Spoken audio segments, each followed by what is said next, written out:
এবং শিক্ষণীয়। আসুন শুরু করি।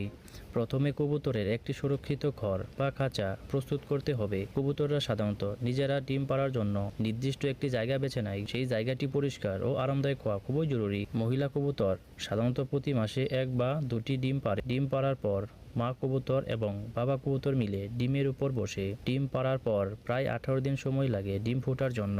এই সময়ের মধ্যে মা এবং বাবা কবুতর পালাক্রমে ডিমের উপর বসে থাকে এবং ডিমকে উষ্ণ রাখে।